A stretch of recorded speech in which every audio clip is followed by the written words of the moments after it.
Немене бұл жер сендерге проходной двор ма? Я? Мына фораның көтін ашып, әркім көре беруге болады деп кім айтты сендерге? Дәулет, жұмысқа әйелді алып келуге болмайды ғой, білесің ғой. Басыңыз. Ты сволочь!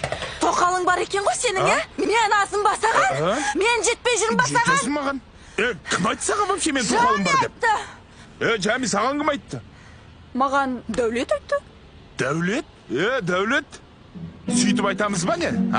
Онда? Так, стоп! Без паники. Я сейчас все объясню вам. Объясни? Сейчас объясню. Давай. Сейчас объясню. В общем, Не? менде Диманда тоқалы жоқ. Я? Вообще?